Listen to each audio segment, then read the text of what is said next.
सैनिक भाइयों नमस्कार।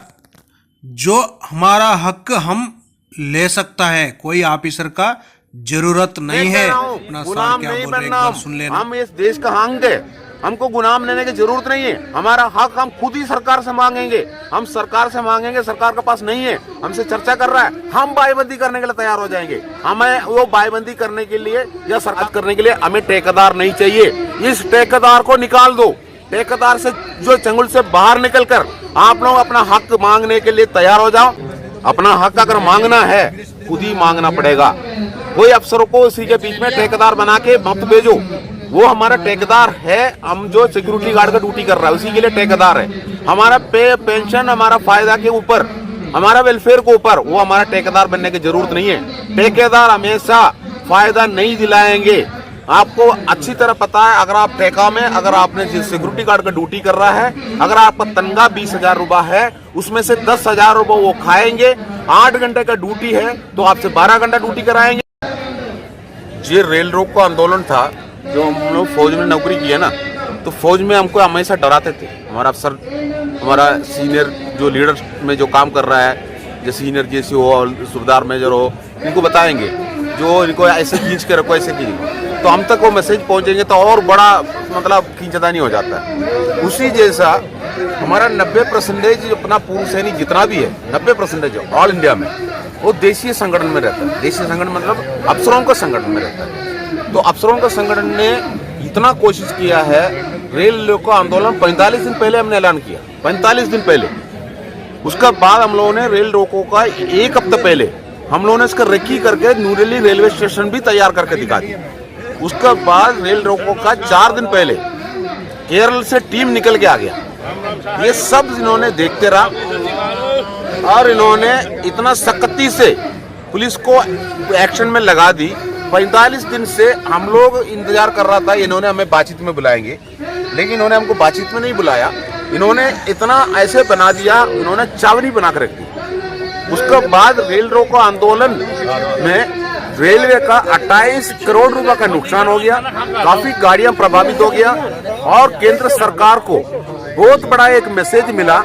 लेकिन अब सरकार अब जो अपना देशीय संगठन का जो हेड जो होता है, अधिकारी जो होता है, उनसे पूछ रहा है ये क्या है। 10% लोग ने जो इसी जैसा कर दिया है, अब क्या है बातचीत का रास्ता कैसे क्लियर करूं, तो इसी में खलबली मचा हुआ है। तो हम 10% आदमी इतना दिखा सकता है, वो भी संवैधानिक तरीका से 10 महीने से यहाँ पर बैठ के, और हमने कलेक्टर को द्वारा, सांसद को द्वारा, जो तहसीलदार को द्वारा हम लोगों ने मेमोरेंडम सरकार को देने के बाद, मेमोरेंडम तो बोरी में भर के पहुंच चुका है उस जगह पर, और इसके अलावा हम लोग ने भी मंत्रालय में हम अपना मेमोरेंडम पहुंचाया गया है। हम संवैधानिक तरीके से किया है।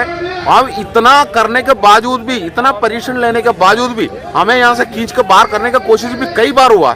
इतना होने के बाद ये रेल रोको आंदोलन 10% पूर्व सैनिकों ने कामयाब करके दिखाया, सरकार का नुकसान करके दिखाया। तो अब आप बताइए, ऑल इंडिया लेवल पर पूर्व सैनिक जागरूक हो गया। अब मैं बता रहा हूँ, जितना देशीय संगठन में जो पूर्व सैनिक रहता है उनको ये क्लियर पता चला है, हमारा भविष्य, अपना हक अगर मांगना है खुद ही मांगना पड़ेगा। कोई अफसरों को इसी के बीच में ठेकेदार बना के मत भेजो।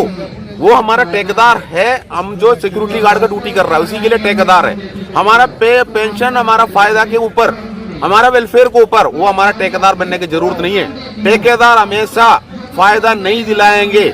आपको अच्छी तरह पता है, अगर आप ठेका में अगर आपने सिक्योरिटी गार्ड का ड्यूटी कर रहा है, अगर आपका तनख्वाह 20,000 रुपए है, उसमें से 10,000 रुपए वो खाएंगे।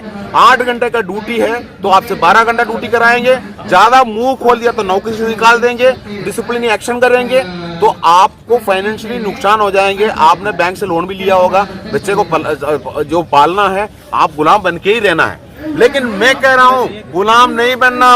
हम इस देश का अंग है, हमको गुलाम लेने की जरूरत नहीं है। हमारा हक हम खुद ही सरकार से मांगेंगे। हम सरकार से मांगेंगे, सरकार के पास नहीं है, हमसे चर्चा कर रहा है, हम बाईबंदी करने के लिए तैयार हो जाएंगे। हमें वो बाईबंदी करने के लिए या सरकार से बात करने के लिए हमें ठेकेदार नहीं चाहिए। ठेकेदार को निकाल दो। ठेकेदार से जो चंगुल से बाहर निकलकर आप लोग अपना हक मांगने के लिए तैयार हो जाओ।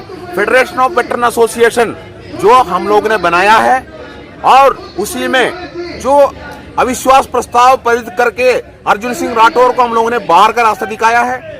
और हम लोग उसी के अंदर जितना भी उन्होंने फेक बना कर रखा है उससे कोई फायदा नहीं है। वो फेक फेडरेशन के अंदर जो 3 तो सरकारी गजटेड अधिकारी है और जो अपना हाईकोर्ट और सुप्रीम कोर्ट का जो वकील है उसके अंदर, और अर्जुन सिंह राठौर जो बिका हुआ है। और इसी जैसा लोगों का हाथ में भी फेडरेशन का कोई ताकत नहीं होगा। एक फेडरेशन जैसे जवान के लिए मजबूती से यहाँ पर चुनाव का साथ बनेंगे, उसका बाद हमारा पूरा रास्ता क्लियर हो जाएंगे।